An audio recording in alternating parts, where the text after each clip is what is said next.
Bismillah. Assalamualaikum warahmatullahi wabarakatuh.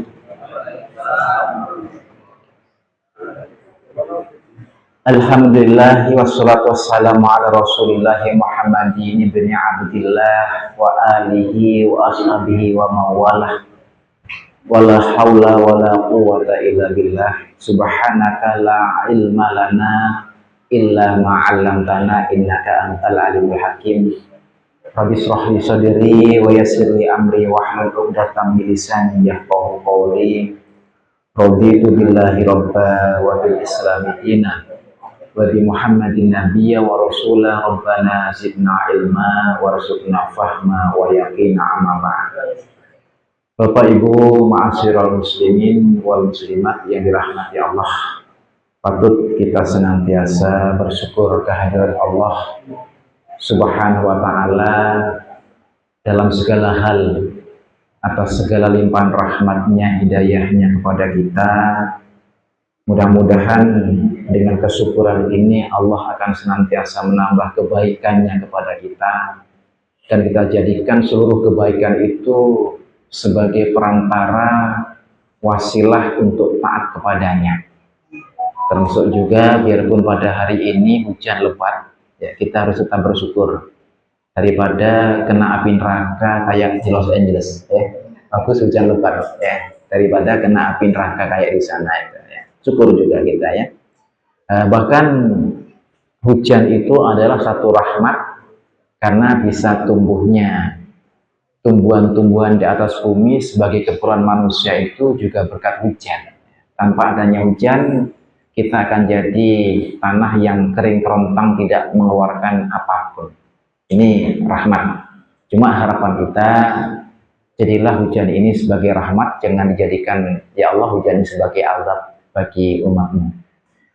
Sholawat serta salam semoga tersampaikan kepada baginda Rasulullah SAW beserta keluarganya, sahabatnya, dan siapapun yang menjunjung tinggi agamanya, mengikuti jejak langkahnya sehingga akhir zaman.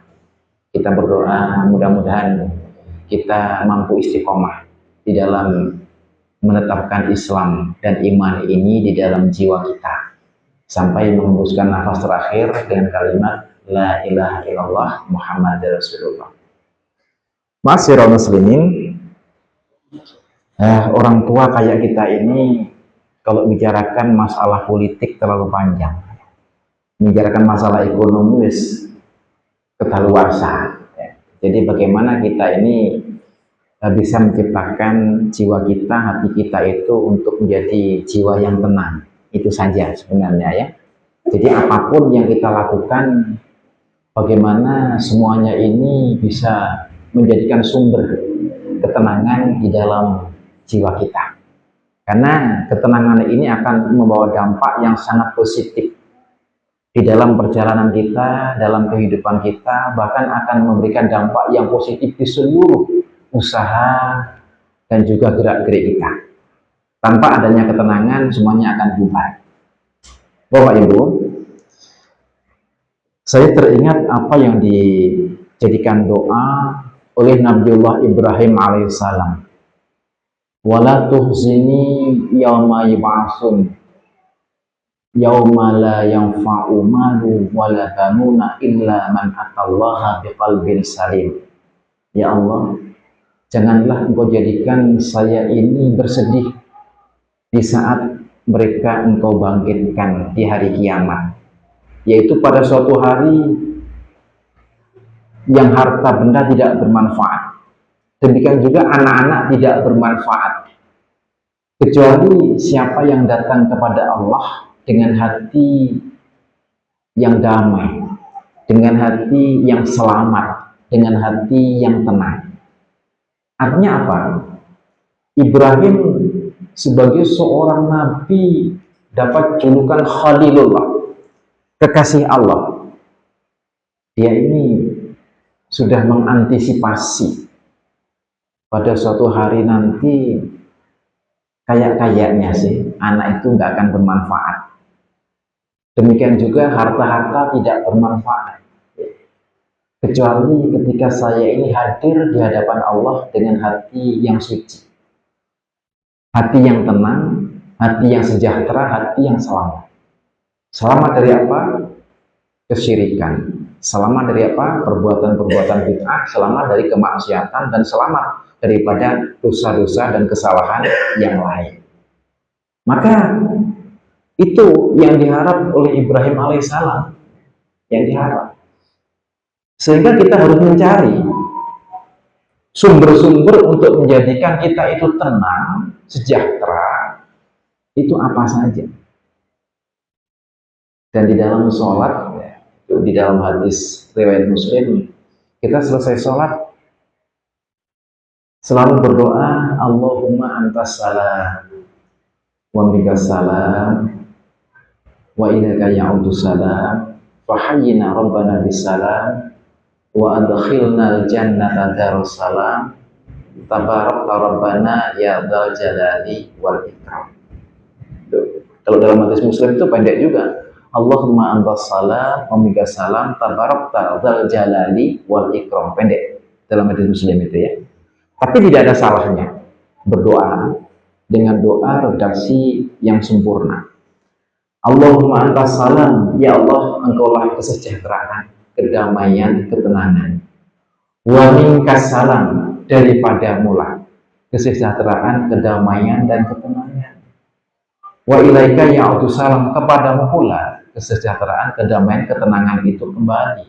Fahayyina rabbana bisalam, hidupkan kami ini dengan kesejahteraan, ketenangan, dan kedamaian. Wa adkhilnal jannata darussalam, masukkan kami ke dalam surga, tempat kesejahteraan, kedamaian, dan ketenangan.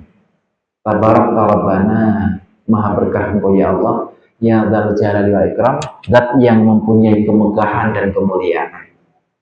Jadi itu yang kita minta. Ma'asyiral muslimin dan muslimat, maka permintaan-permintaan ini itu sebenarnya sudah kita mulai sejak kita itu dilahirkan.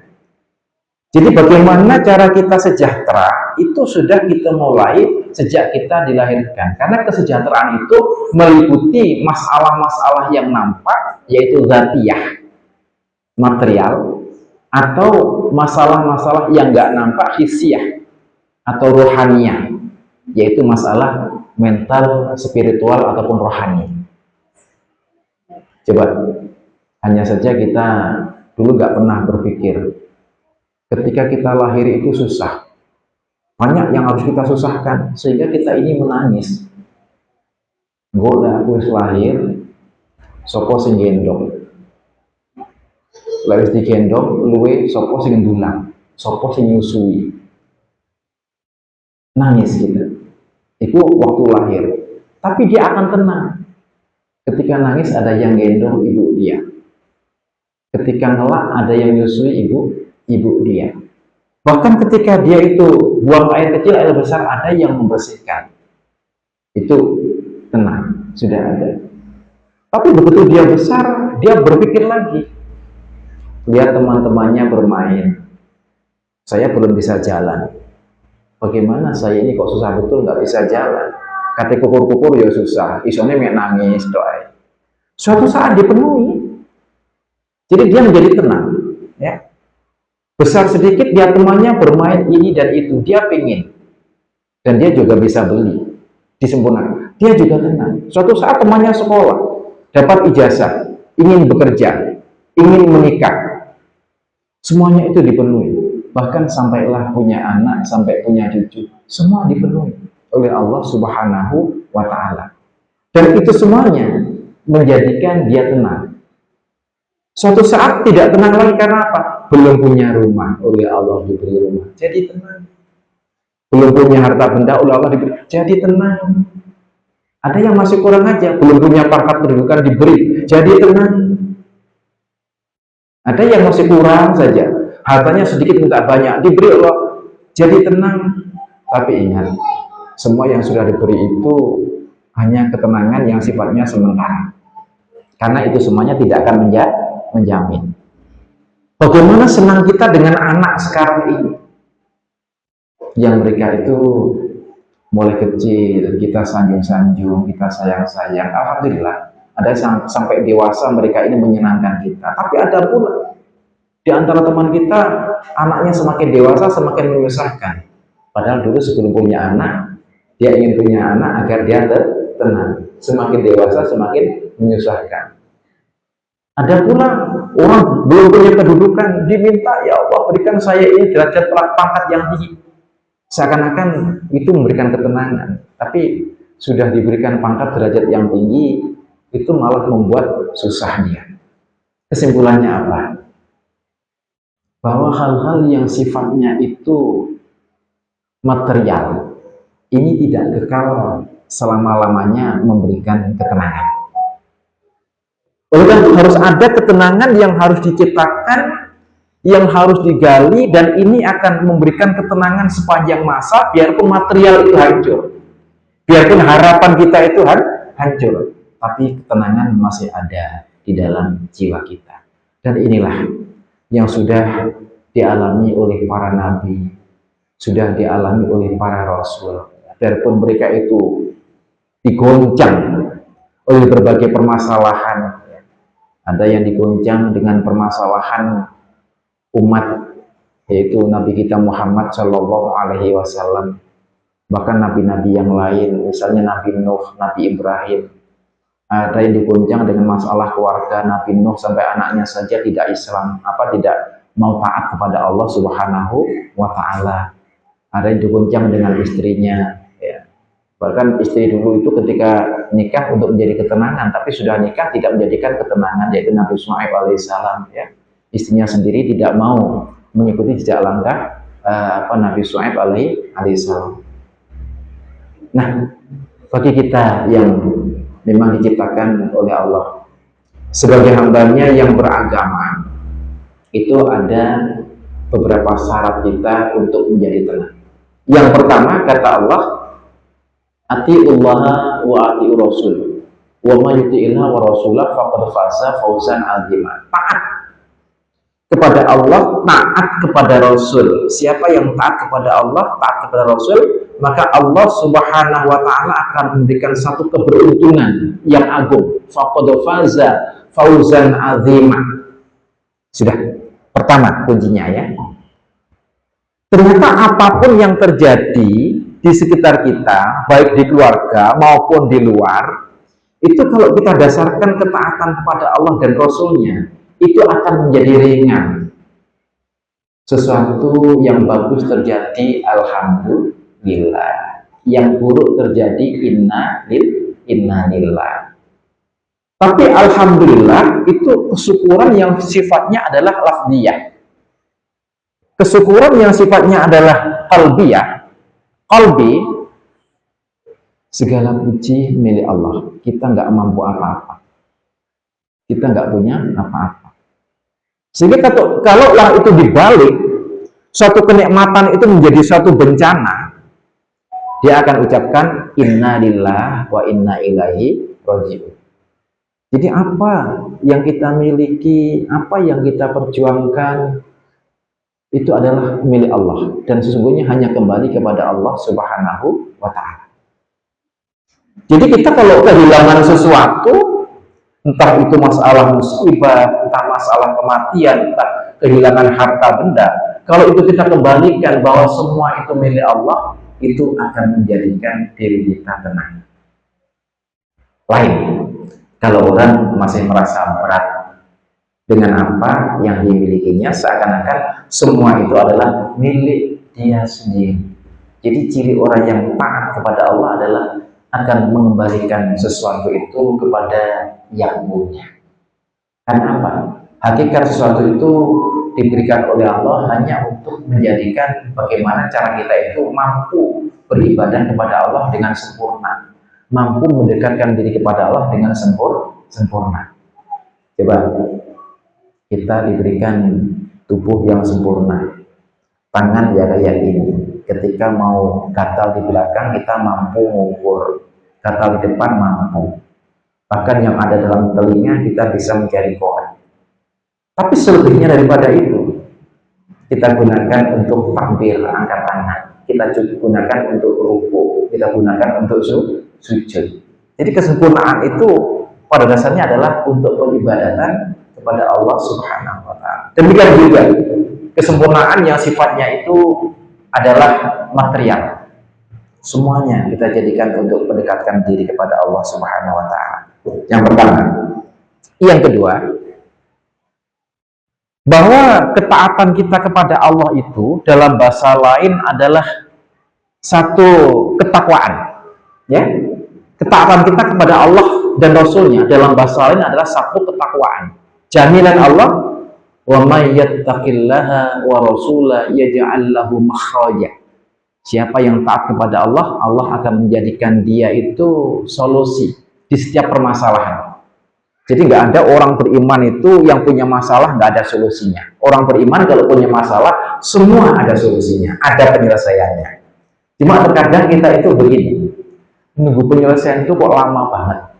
Kok lama banget. Nah, ketika oleh Allah sudah diberikan satu penyelesaian dalam kapasitas yang pas, waktu yang pas, kebutuhan yang pas, kita baru bisa menjawab. Oh iya, lek ngono sing dipilih nopo Gusti Allah itu sing luwih apik.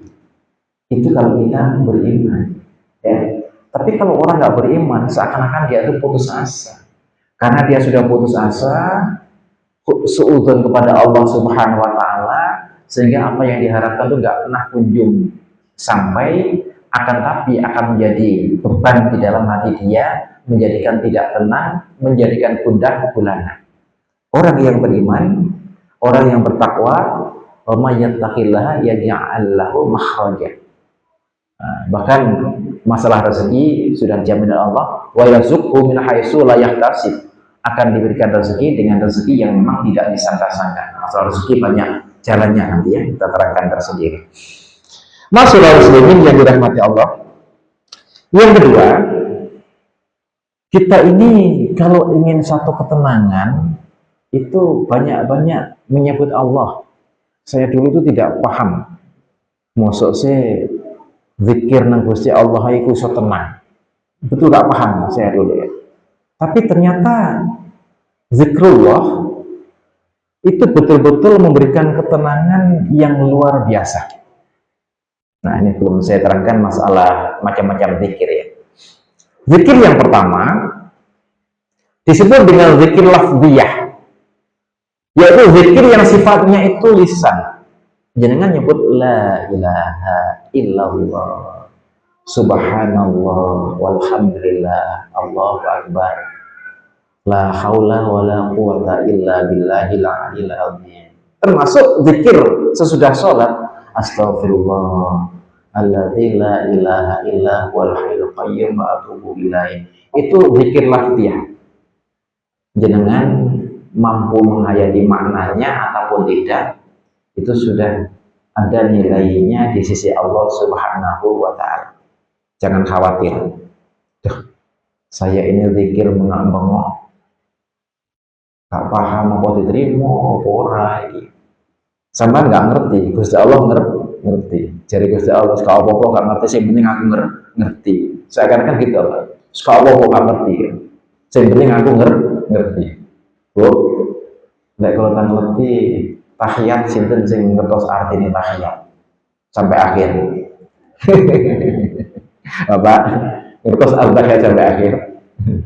Belum akhir ya. Gusti Allah ngerti. Jadi Gusti Allah gitu. Kalau itu ya bengok, gak ngerti apa sing dibengok, ya mojo gak ngerti apa sing diwojo. Tapi gelem. Ya. Iku ana sing maca tok gak khusuk, ora apa-apa ya. Tapi gelem. Rupane masih gak khusuk ya ikhlas ya. Gak ikhlas apa udan-udan sik teko nang masjid, ya. Gak ikhlas apa dene. Udan-udan gak dikei sangu, gak dikei buruan, sik gelem. Sujud gelem ruku. Masuk Gusti Allah gak seakan. Tetep Gusti Allah seakan. Mulai pun sampai putus asa, gak iso gak diterima salatku. Tidak kayak itu. Allah punya nilai lain-lain di antara manusia. Tapi semuanya insya Allah akan diterima oleh Allah Subhanahu wa ta'ala. Saya sebutkan bahwa Apa yang jenengan ucapkan zikir lafziyah itu biarpun jenengan tidak pahami dalam hati, itu kan menjadikan satu ketenangan. Buktinya tadi itu kita sudah datang di sini, ada qomat, kemudian ada azan, ada iqamat, kemudian kita sholat. Setelah sholat tenang kita. Biarpun tadi sholat pun kita ada yang khusyuk, ada yang enggak, ya. Ada yang tahu artinya, ada yang enggak, tapi sudah tenang. Tapi bagaimana kalau sampai detik ini kita kok belum sholat? Kenapa? Sudah menjadi karakter. Kita nggak akan jadi tenang karena belum sholat. Nah, tadi yang azan karena hujan lebat tadi ya. Jadi kalau hujan lebat datang, itu ketika hayya 'alas shalah itu diganti shallu fi rihalikum. Sholatlah di rumah kamu. Itu sunnahnya ya. Terus hayya 'alal falah, shallu fi buyutikum. Sholatlah di rumah kamu. Sholatlah di perjalanan kamu ya. Shallu fi rihalikum, sholatlah di perjalanan kamu. Shallu fi buyutikum, sholatlah di rumah kamu. Itu nggak apa-apa karena hujan lebat. Tapi kita sudah di sini maksudnya mulai ya. Nah, cuma yang azan saja ketika ingat ya, shallu fi rihalikum, shallu fi buyutikum. Nah, itu sunahnya kayak itu. Nah, itu adalah zikir yang sifatnya lafziyah. Dan zikir lafziyah ini bisa merubah satu ketenangan orang-orang yang sakit. Sekalipun yang dia derita itu sakit jiwa, bahkan dia kena narkoba. Di Suryalaya itu ada guru saya namanya Abah Anom ya, Muhammad Shahibul Wafa Tajul Arifin. Dia punya inabah, maksudnya penyembuhan orang-orang sakit narkoba itu hampir di seluruh Asia. Saya pernah ke Malaysia ada, di Thailand juga ada ya. Saya juga pernah diajak membina di Kedah Malaysia yang berbatasan dengan Thailand sana itu ya. Itu cuma dengan apa? Metode apa? Zikir. La ilaha illallah, la ilaha illallah. Yang tadinya mereka itu sakau karena mengkonsumsi narkoba. Sekarang sakaunya itu karena ingat kepada Allah Subhanahu wa Ta'ala. Bahkan kalau zikir mulai bangun jam 2 malam sampai subuh itu mereka tak la ilaha illallah, la ilaha illallah. Sakaunya zikir kepada Allah. Saya tidak menyalahkan kepada mereka zikir keras karena itu memang perlu satu penyembuhan. Ya, daripada sako dia memikirkan macam-macam, bagus sako untuk memikirkan Allah Subhanahu wa Ta'ala. Buktinya apa? Banyak sekali beribu orang yang sudah disembuhkan dengan metode kayak itu, tidak memerlukan metode medis yang memerlukan biaya sangat banyak. Dulu sih mau dibuka di Kepanjen ya, ustadznya meninggal dunia ya, Ustadz Mahfud yang di Pondok Dawan ya, itu mau dibuka di sana sebenarnya. Kemudian ada cabangnya di Wajak juga demikian, pembinanya sudah meninggal dunia ya. Kemudian ada sekarang ini saya dengar di Ngati Langkung mau dibuka, yang saya sering memberikan kajian di sana ya, jamaah-jamaah itu, tapi pembina yang khusus di sana itu juga nggak ada. Kalau saya yang mau bina, aku gak boleh pikir banter misalnya. Kalau pikir itu kan bid'ah kitanya, kan gak boleh ya. Nah, jadi itu semuanya adalah zikir, dapat menenangkan hati. Nah, apalagi zikir itu ketika kita mau melaksanakan satu kejahatan, ingat, astagfirullah, nggak akan jadi. Mau melaksanakan sesuatu yang maksiat, astagfirullah, nggak akan jadi. Karena zikir, ingat Allah memerintahkan malaikat raqib untuk mencatat kebaikan, malaikat atid untuk mencatatkan keburukan. Jadi ingat, apa yang diciptakan oleh Allah itu adalah satu zikir. Disebut zikir apa? Zikir kauniyah. Bapak Ibu, kalau kemarin ada kasus kebakaran di Los Angeles, apa yang terbesit dalam benak kita? itu adalah satu pelajaran. Ya, kalau Quran mengatakan afala yatadabbarunal Quran, tidakkah mereka itu bertadabbur terhadap Al-Quran? Am ala qulubin aqfaluha, atau dalam hati mereka itu ada sumbatnya. Kon wong sing sombong kaya ngono kate ngirim neraka dikek neraka dhisik. Itu kan tadabbur namanya ya. Ini masuk kategori zikir ini sebenarnya. Mulai dipakai pelajaran, ojo sampai sombong. Ono sing kate mateni wong dipateni dhisik. Ono sing sumbar, ojo cacak banjir sak mene. Banjir sak segoro pun aku ora bakal melayu, kena banjir. Kena banjir. Zaman dulu ada ludruk di daerah Belopo, waktu saya kecil katanya itu ya. Pelakunya itu ojo cacak segoro, rokok tak kayak ngelangi. Oleh masyarakat langsung dibakar tendanya, semuanya dibakar. Nah itu kan balasan langsung daripada Allah Subhanahu wa Ta'ala. Jadi pemahaman kita terhadap aturan-aturan Allah itu adalah zikir yang disebut dengan zikir kauniyah, ya. Zikir yang sifatnya bagaimana kita membaca satu keadaan. Allah punya perintah, Allah punya larangan. Kita ingat perintah Allah, kita ingat larangan Allah. Allah memberikan satu kelebihan amalan. Ketika amalan yang lebih itu kita laksanakan, kita akan dapat pahala. Itu masuk zikir. Namanya zikir kauniyah. Sehingga kita banyak merenung, biarpun mulut kita nggak komat kamit, tidak mengucapkan lafziyah, cuma pikiran kita itu melayang ke arah kebesaran Allah Subhanahu wa Ta'ala. Itu sudah dihitung pahala oleh Allah, sudah menjadi bagian daripada zikir kepada Allah Subhanahu wa Ta'ala. Nah, ma'asyiral muslimin yang dirahmati Allah Subhanahu wa Ta'ala. Jadi itu semuanya akan memberikan ketenangan kepada kita. Opo yo kok ini? Oh tiba ini, opo ini, oh tiba ini. Kita akan menemukan satu jawabannya, dan jawaban akan memberikan ketenangan kepada kita semua. Kemudian untuk menenangkan hati kita, jiwa kita ini kan manusia selalu salah. Orang kalau salah itu gak akan tenang hati dia. Coba misalnya jenengan tadi berangkat ke sini, di depan rumah Anda itu ada mangga yang jatuh masih utuh. Kemudian kok tiba-tiba dicangking di gawanang masjid. Mikir wae, iki halal apa ora ya? Tidak ngomong, tak kadang ngomong dosane akeh tambahan. Kan tertanya-tanya semuanya kan. Kesalahan kayak itu. Dan ini terjadi kalian istri kula. Kula niku malah nyurung rombong. Gede-gede ngarep. Loh, kok ono mangga utuh, kok sik utuh, mek kula inceng ngene tok. Ya wis sapa-sapa sing nemu rezeki dia umpun di embong ae.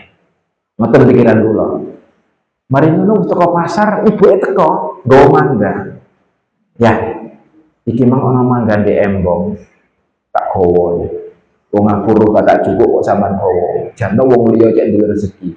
Jadi terpaksa harus saya pulang lagi, saya letakkan di depan yang tadi itu dia jatuh di sana. Wis wong liya mang kok apa-apa kok duduk aku mangga sakmu kamare warga ya. Cuma hati ini rasanya nggak enak. Nggak enak. Ini halal apa orang? Nah, ma'asyiral muslimin, jadi dosa yang terkadang kecil kita nggak sengaja, apalagi dosa-dosa yang besar yang kita sengaja, ini menyebabkan hati seorang mukmin itu nggak enak, gundah gulana. Kalau kita mau nyenani murid itu ya apa ya dia, ya sepuluh menit. Wonten itu wonten rapat. Bentrok kalian guru kalian, ya wis jauh sepura, supaya karena apa-apa. Bahkan jangan di sekolah, mungkin di masjid itu koyok ngoten ya, di gini musola itu koyok ngoten. Kadang-kadang kalau itu kita ikutkan, mari bentrok, nggak nyopo, lain pendapat satu, ya nggak jadi. Mulai dari wong itu artinya itu jadi padang longgar. Punyalah jiwa pemaaf, jangan punya jiwa pendendam. Sebab kalau kita punya jiwa pemaaf, itu artinya awake padang. Kalau punya jiwa pendendam, seakan-akan melihat semua orang itu salah, sing bener nek awak itu. Sehingga jiwa pemaaf harus kita tanamkan agar kita ini menjadi orang yang punya ketenangan. Nah, di samping memaafkan orang lain, kita juga mohon ampun, bertobat kepada Allah Subhanahu wa Ta'ala. Sekurang-kurangnya setiap kesalahan yang kita lakukan, kita baca istighfar. Astagfirullahaladzim, astagfirullahaladzim, astagfirullahaladzim. Itu yang harus kita baca hari-hari. Selesai sholat, kita sudah mulai baca istighfar. Atau Rabbi firli wa tub alayya innaka antat tawwabur rahim. Rabbi firli wa tub alayya innaka antat tawwabur rahim. Ya Allah, ampuni dosaku, terima tobatku. Engkaulah yang Maha menerima taubat lagi Maha penyayang. Ya, apa sajalah redaksi yang kita bisa untuk memohon ampun kepada Allah Subhanahu wa Ta'ala. Kalau itu semua sudah kita lakukan, rasanya kayak belum. Lain dengan orang yang masih menyimpan dendam. Sampai tuwek, sampai mati, sampai kepetuk, sih mengkerutai. Kenapa? Dendam masih ada dalam jiwa mereka. Janganlah kita menyimpan dendam. Bagus kita ini menjadi orang pemaaf sebelum orang lain mohon maaf. Ya. Ini akan enak. Apalagi dengan anak kita, apalagi dengan keluarga kita. Nah, dengan teman aja harus kayak itu, apalagi dengan anak, apalagi dengan keluarga. Sebab ada orang yang terkadang anak dia salah malah dia katain yang nggak bener, disabdo. Ini malah nggak bener malah. Masyaallah muslimin yang dirahmati Allah Subhanahu wa Ta'ala. Kemudian yang kelima, kalau kita ini ingin punya ketenangan jiwa, ketenangan hati, coba kita gembirakan orang lain. Ya. Orang mengusahakan diri dia bergembira itu wajar. Saya usahakan diri saya gembira, wajar. Harus usaha ini, usaha itu wajar. Tapi bagaimana orang itu berusaha menggembirakan orang lain, itu yang masih kurang. Padahal kalau kita mampu belajar untuk menggembirakan orang lain, sekali kita gembirakan orang lain, ketagihan. Senang delok wong iku seneng delok wong iku seneng gitu ya. Tapi kalau orangnya nggak pernah, waduh koyo berat. Wong ndadekno awake dhewe bungae susah, ojo jajak ndadekno bungae wong liya. Maka dalam hal ini begini, saya sampaikan hadis yang disampaikan oleh Imam Muslim dari Abu Hurairah radhiyallahu anhu, kita pahami bersama-sama. An Abi Hurairah an Nabi sallallahu alaihi wasallam, man nafasa an mu'minin kurbatan min kurabi dunya nafasallahu anhu kurbatan min kurabi yaumil qiyamah. Siapa yang memberikan kegembiraan ataupun memudahkan suatu kesengsaraan, kesempitan hamba Allah yang mukmin, ya, maka Allah akan memberikan kesenangan ataupun melapangkan kesusahannya nanti pada hari kiamat.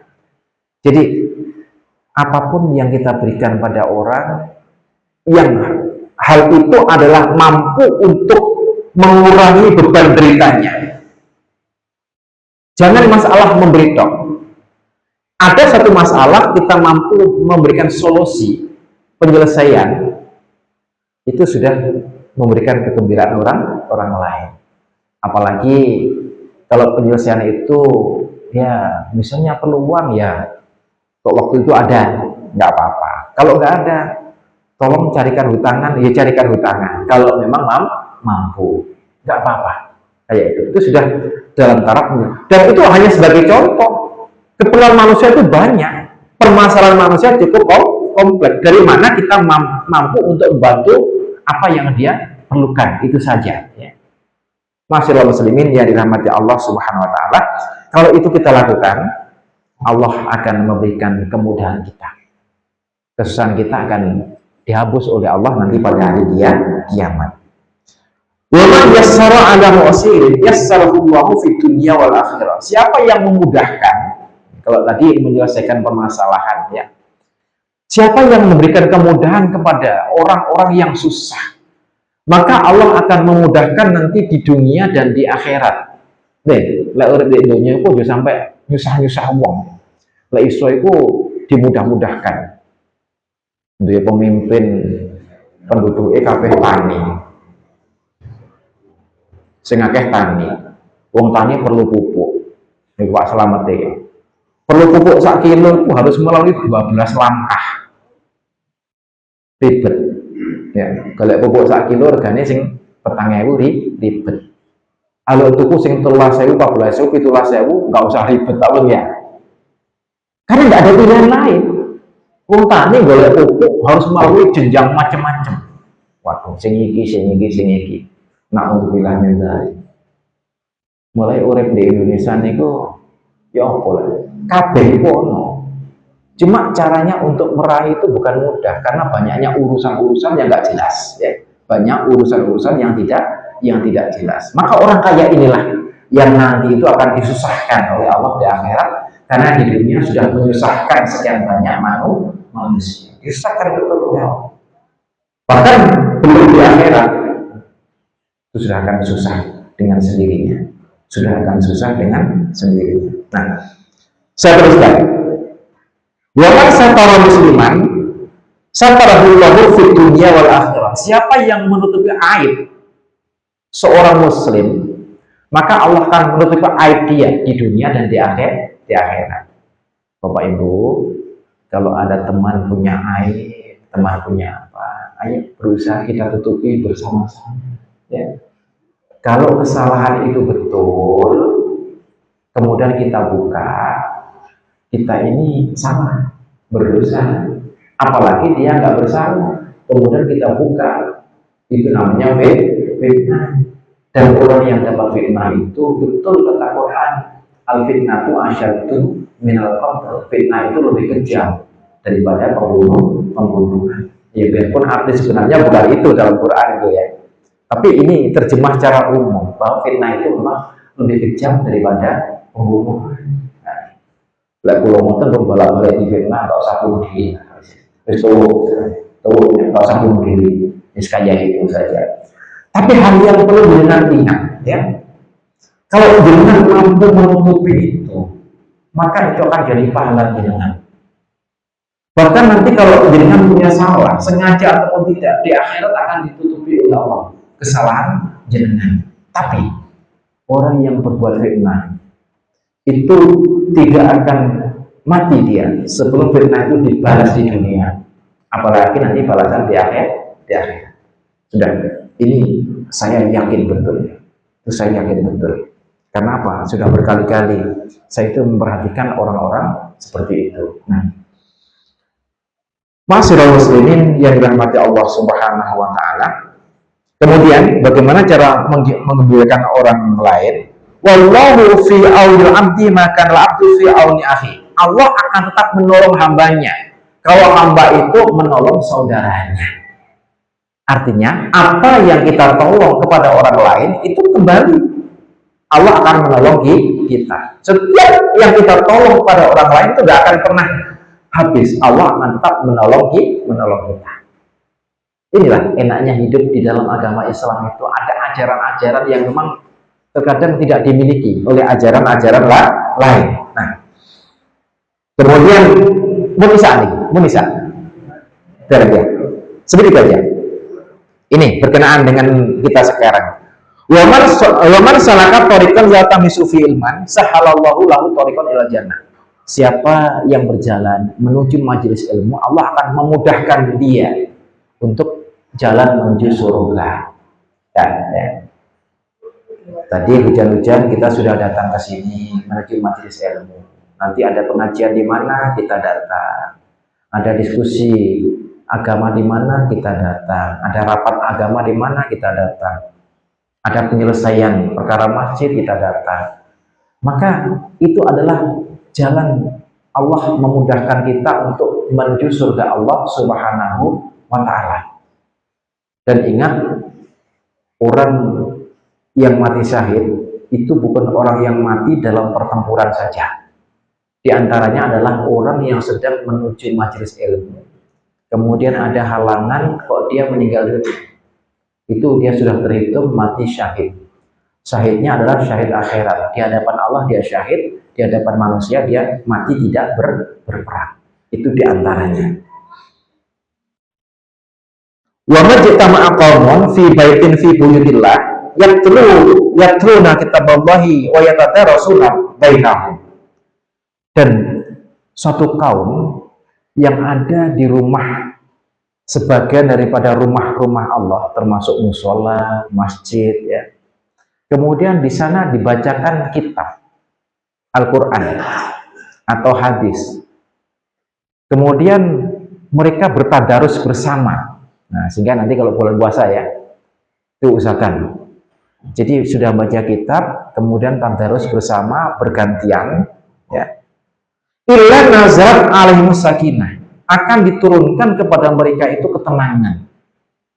Maka di antara yang dapat menyebabkan ketenangan kita, datang kita ke suatu majelis ilmu, itu akan menjadikan ketenangan. Wa wasiyatuhumur rahmah, dan rahmat itu akan meliputi kita semuanya. Wa hafathumul malaikat, demikian juga malaikat itu akan mengelilingi kita. Sampai ini belum bubar kajian kitab Allah ini, maka malaikat masih tetap berkeliling. Hanya kita nggak tahu. Bahkan malaikat itu bukan saja berkeliling, dia nanti setelah selesai melaporkan kepada Allah, wa dzukirallahu fi man indahu, dan dia akan menyampaikan di sisi Allah Subhanahu wa taala. Kemudian Allah menyebutkan di antara malaikat-malaikat yang lain, itu loh, nama si A loh ketok itu, nama si B loh ketok itu, dipamerkan.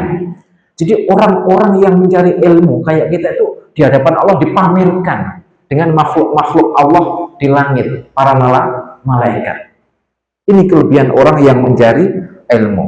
Kemudian begini, wa man bata'a bi amaluhu lam yusri' bihi nasabu. Ini peringatan, barang siapa yang tertinggal amal perbuatannya, maka nasab baiknya tidak akan mampu untuk mengepungnya. Kata-kata apa ini? Memperingatkan kepada kita jangan bangga dengan nasab kita. Aku lo turunane presiden, turunane wong sing merdekakno Indonesia. Aku turunane nabi, aku turunane Habib. Itu nggak ada gunanya. Lek salate lambat, nggak ada gunanya. Kalau cuma mencari kemegahan, cari ilmu nggak mau. Karena apa? Nasab yang baik itu akan terkalahkan dengan amal yang cepat dilakukan. Karena apa? Nasab yang baik itu tidak akan menjamin kita untuk diterimanya amal. Tapi amal yang harus dilakukan ini menjamin kita untuk mengantarkan kita ke surga Allah Subhanahu wa ta'ala. Mulai ojo gampang kepincut. Wah, ini turunannya iki turunannya iki. Jadi orang Islam nggak usah kepincut. Tapi kepincutnya awak ini waduh. Iku ono nggak duwe, tapi sholatnya kok sregep, ngajinya kok sregep, amali kok sregep, itu baru kita kepenjat ya. Tapi kalau masalah keturunan atau yang lain itu kita nggak usah kepenjat. Nah, disinilah mengajarkan kepada kita, jadi turunan apapun kita itu nggak boleh sombong. Sekarang itu kan sedang rame-ramenya, ono kuburan palsu, ono Habib palsu, macam-macam sedang rame-ramenya sekarang ini, ya tak tahu ya. Di sisi lain, apakah memang mengadu antara umat Islam dengan umat Islam, antara para habaib dengan orang-orang kayak kita ini, atau ada unsur-unsur politik yang lain, wallahu alam. Yang jelas, Quran ataupun hadis Rasulullah mengajarkan tidak boleh kita itu membanggakan nasab. Karena nasab akan kalah dengan amal-amal yang dilakukan dengan cepat, insya Allah. Nah, Bapak Ibu, barangkali ini dapat saya sampaikan. Saya beri waktu untuk berdiskusi ataupun ya kita bicarakanlah masalah-masalah yang memang perlu kita bicarakan. Monggo, sebelum kita tutup.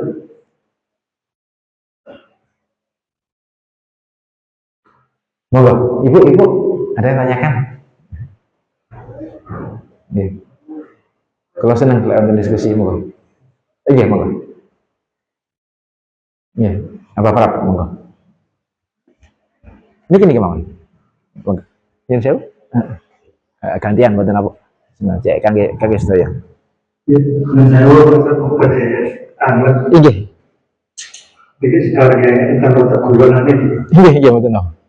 Australia menerangkan bahwa orang yang bisa memberikan keterangan pada orang lain, memberikan solusi pada orang lain yang sedang dirundung kesulitan, sehingga orang tersebut hatinya bisa tenang, bisa nyaman dan bisa senyum. Ini bagaimana kalau ada orang itu karakternya melucu, sehingga itu bisa ketawa. Bagaimana itu? Itu ada gambar pahlawan nggak? Seperti pelawak itu. Iya.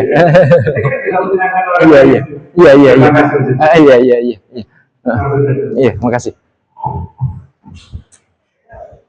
Ya, begini. Saya banyak baca beberapa hadis ya, bahwa profesi jadi pelawak itu di antara profesi yang tidak boleh. Ya. Cuma kalau ketika kita itu melihat canda tawa Rasulullah Shallallahu Alaihi Wasallam, tertawa itu boleh. Oke, ya. Ada hal-hal tertentu yang memang Rasulullah itu harus tertawa. Pernah suatu hari salah seorang sahabat itu mentraktir Rasulullah, ya, diberikan makanan, kemudian dibawa ke rumah Rasulullah, dimakan oleh Rasulullah berdua. Setelah itu, yang jualan datang ke Rasulullah, minta Rasulullah yang banyak. Ternyata Rasulullah tertawa terbahak-bahak. Ini kalau lucu juga sebenarnya. Oke. Kemudian ketika Aisyah radhiyallahu anha itu waktu Rasulullah masih belum gemuk, selalu berlomba lari dengan Aisyah. Artinya jalan kita suami istri lah ya untuk olahraga itu. Rasulullah selalu menang. Kemudian setelah Rasulullah semakin tua semakin gemuk, bahkan sholat sunnah pun sering Rasulullah itu sholat dengan duduk. Rasulullah kalah. Nah, kemudian ada salah satu kata-kata si Aisyah itu mulai jadi wong lemu-lemu ya. Itu Rasulullah juga tertawa. Sebenarnya banyaklah canda tawa Rasulullah itu yang tercantum di dalam hadis. Cuma yang namanya perbuatan sengaja itu kan spontanitas kan ya, sengaja untuk menjadikan orang tertawa dan dijadikan satu profesi, ini dilarang dalam Islam. Alasannya apa? Ketika itulah orang yang banyak tertawa akan menghilangkan ingat dia kepada Allah Subhanahu wa Ta'ala. Al-Quran menjelaskan wabku kasiro wala tadhaku wadhaku qalila wabku kasiro, tertawalah sedikit ya dan banyaklah menangis ya. Jadi tertawalah sedikit dan banyaklah menangis. Itu perintah dalam Quran seperti itu. Nah, sehingga sengaja untuk menjadikan pekerjaan mentertawakan orang lain ini diantara perbuatan yang memang tidak boleh. Biarpun tadi saya katakan mengembirakan orang itu adalah diantara yang dapat menenangkan hati. Belum tentu orang yang menjadikan orang lain hatinya tenang, dia sendiri tenang. Itu juga belum tentu. Terima kasih. Nggak apa-apa. Satu lagi barangkali. Satu lagi. Dah? Oke. Kalau ada salah kekurangannya, saya mohon maaf ya. Bagi ada saya baca ayat terakhir tadi itu saya agak terlupa. Saya akhiri dengan doa kafaratis. Bismillahirrahmanirrahim. Subhanakallahumma bihamdika asyhadu an la ilaha illa anta astaghfiruka wa atubu ilaik. Wassalamualaikum warahmatullahi wabarakatuh.